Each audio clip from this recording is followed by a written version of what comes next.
इज़ीकियल का ग्रंथ अध्याय 11। समानतों के दंड का संदेश। आत्मा मुझे उठाकर ऊपर ले गया और मुझे प्रभु के मंदिर के पूर्वी द्वार पर ले आया, जिसका मुख पूर्व की ओर है। मैंने प्रवेश द्वार पर 25 आदमी देखे। मुझे उनके बीच जनता के पदाधिकारी अजूर का पुत्र यजन्या और बनाया का पुत्र पलटाया दिखाई दिया। उसने मुझसे यह कहा, मानव पुत्र, ये वही लोग हैं जो पाप की योजना बनाते और नगर में कुमंत्रणा देते हैं, जो यह बोलते हैं, अभी हमें घर बनाना नहीं है। यह नगर कड़ा है और हम लोग मांस हैं। इसलिए मानव पुत्र, भविष्यवाणी करो, उनके विरुद्ध भविष्यवाणी करो। प्रभु का आत्मा मुझ पर उतरा और उसने मुझसे कहा, यह कहो, प्रभु की यह वाणी है, इज़राइल के घराने, तुम ऐसा ही करते हो। मैं वे बातें जानता हूँ जो तुम्हारे मन में आती हैं। तुमने इस नगर में बहुतों का वध किया है और इसकी सड़कों को मृतकों से पाट दिया है। इसलिए प्रभु ईश्वर यह कहता है, तुम्हारे द्वारा वध किए हुए लोग जिन्हें तुमने यहाँ डाल दिया है मांस हैं, और यह नगर कड़ा है, किंतु तुम इसमें से बाहर निकाल लिए जाओगे। तुम तलवार से डरते हो, लेकिन मैं तुम पर तलवार भेजूंगा। यह प्रभु ईश्वर की वाणी है। मैं तुम्हें इसमें से बाहर ले आऊंगा, तुम्हें विदेशियों के हाथ कर दूंगा और तुम्हें दंड दूंगा। तुम तलवार के घाट उतारे जाओगे। मैं इज़राइल की सीमा पर तुम्हारा न्याय करूंगा और तुम यह समझ जाओगे कि मैं ही प्रभु हूँ। यह नगर तुम्हारे लिए कड़ा नहीं होगा और तुम इससे मांस नहीं बनोगे। मैं इज़राइल की सीमा पर तुम्हारा न्याय करूंगा और तुम यह समझ जाओगे कि मैं ही प्रभु हूँ।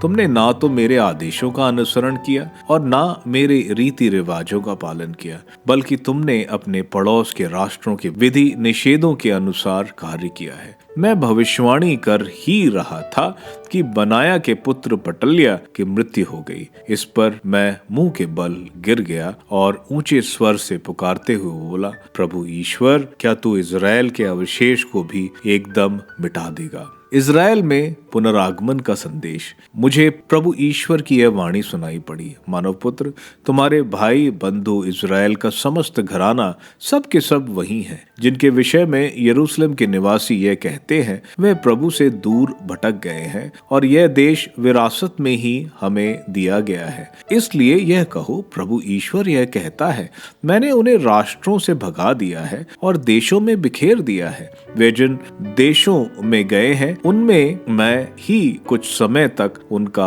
आश्रय था। इसलिए यह कहो, प्रभु ईश्वर कहता है, मैं तुम्हें राष्ट्रों में से एकत्र करूंगा, उन देशों से इकट्ठा करूंगा जहां तुम बिखेर दिए गए हो, और तुम्हें इज़राइल की भूमि प्रदान करूंगा। वे वहां लौटेंगे और वे वहां से सब विभत्स मूर्तियां और विभत्स कर्मों का बहिष्कार करेंगे। मैं उन्हें एक नया हृदय प्रदान करूंगा और उनमें एक नई आत्मा रख दूंगा। मैं उनके शरीर से पत्थर का हृदय निकालकर उन्हें रक्त मांस का हृदय प्रदान करूंगा, जिससे वे मेरी संहिता पर चले और ईमानदारी से मेरी आज्ञाओं का पालन करें। इससे वे मेरी प्रजा होंगे और मैं उनका ईश्वर होऊंगा।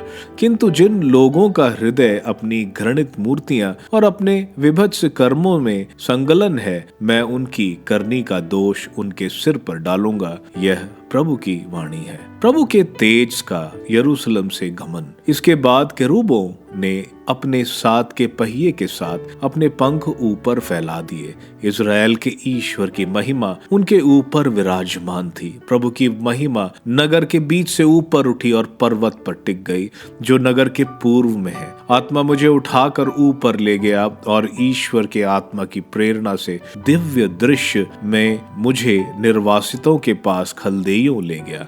तब वह दिव्य दृश्य जो मैंने देखा था लुप्त हो गया और मैंने निर्वासितों से वे सभी बातें कही जो प्रभु ने मुझे दिखाई थी।